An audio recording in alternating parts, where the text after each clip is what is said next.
Subscribe करें हमारे YouTube channel साधना gold को और पाएं वीडियोस सबसे पहले। बेल आइकन दबाना ना भूलें। की दृष्टि मिलेगी तब राम कथा को आप देखेंगे। अच्छा, विवेक मिलता कहाँ है? विवेक का कोई कोचिंग सेंटर है?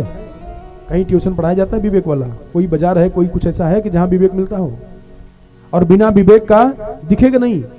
इसलिए कहा कि मैं गुरुदेव भगवान के पाद पद्मों के जो धूल है उसका अंजन बना करके अपने आंख में लगाऊंगा।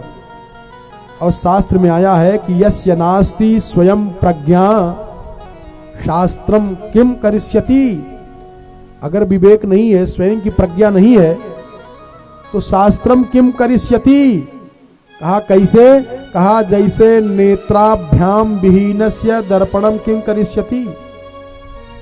दोनों आंख का अंधा हो और शीशा के महल में उसको खड़ा कर दीजिए, चारों ओर शीशे शीशा लगा हो, देख पाएगा? एक जगह चश्मा की दुकान थी और लोग गए चश्मा लगवा कर। अरे कहा भैया जब से हम चश्मा लगाए हैं तब से तो खूब बढ़िया पढ़ने लगे।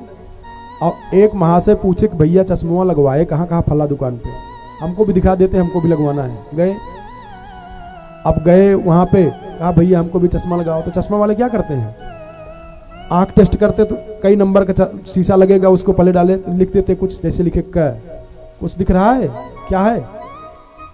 वो महाशय कहे कि ना, और हाई पावर का दिखाए। क्या लिखा है पढ़ो। ना, इसीलिए तो आया हूं चश्मा लगवाने।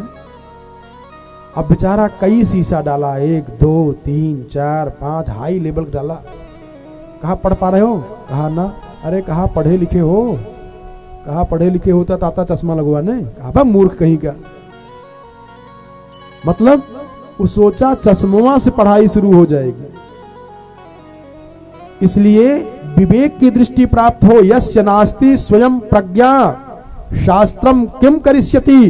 जैसे नेत्राभ्याम विहीनस्य दर्पणं किम करिष्यति। अच्छा, विवेक मिलेगा कहां से? और बिना विवेक के सुख नहीं मिल पाएगा। ध्यान देना, आप लोग आज भी इस घनघोर कलिकाल में, हम तो मानते हैं इस क्षेत्र को, अवध क्षेत्र को, भगवान की अभी भी इस क्षेत्र में बड़ी कृपा है। अवध प्रांत को आजकल की दशा इतनी बिगड़ गई है कि लोग भगवान की पूजा से, पाठ से, कथा से इतनी दूर हो गए। क्यों? राक्षसी प्रवृत्ति आ गई, इतनी ज्यादा घुस गई है, उनको समझ में ही नहीं आ रहा है। पुत्रश्चोत्पादने दक्षा अदक्षा मुक्ति साधने पंडितास्तु कलत्रेण रमन्ते महिषा इव। ये दशा हो गई है। विपत्ति आती कब है जानते हो? विपत्ति भी आने का कारण है क्या? अरे जा को विधिना दुख लिख दीना, वाकी मति पहिले हरिलीना। मति जाएगी। विवेक के बिना सुख नहीं मिल सकता है। और विवेक कैसे प्राप्त हो?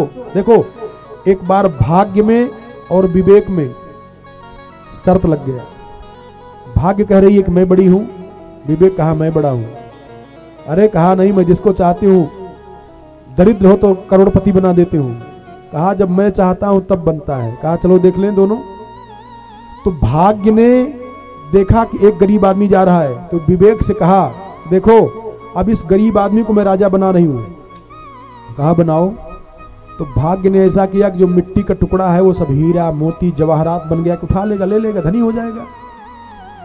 और उसके मस्तिष्क से विवेक हट गया। तो आदमी वहां सोच रहा है कि अंधा लोग कैसे चलते हैं, जरा हम अभ्यास करें कि कभी मान लीजिए आंख फूट ही जाए तो कैसे चलना पड़ेगा, जरा अंदाजे तो।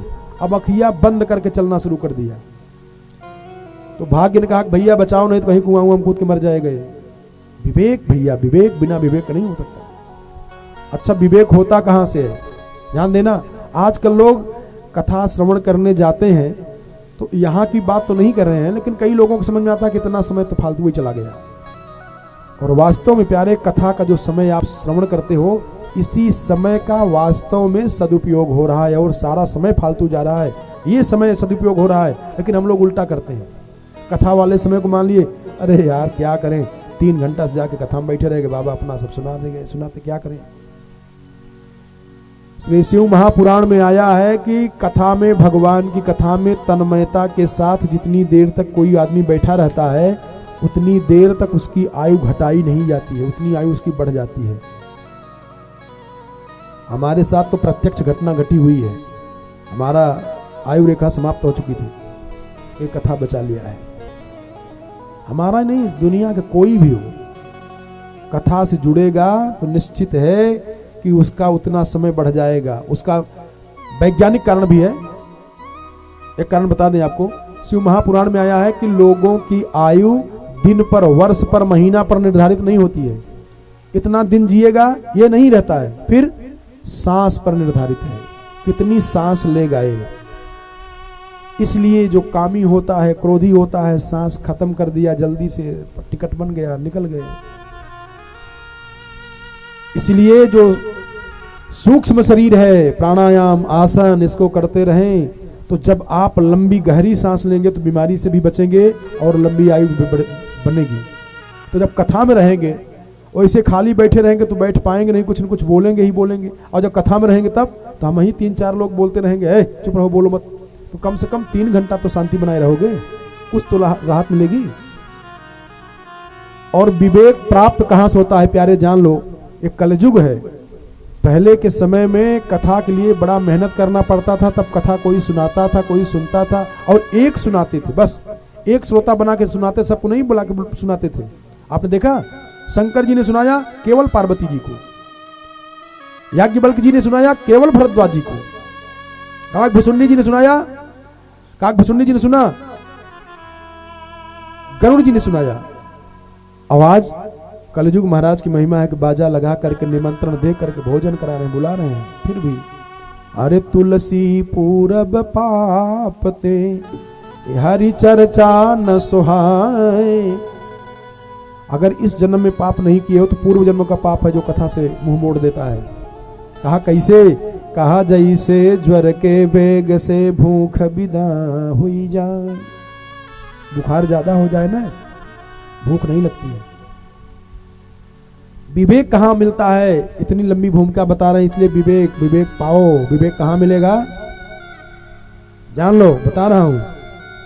हरे बिनु सतसंग विवेक न हो बिनु सतसंग विवेक न होई।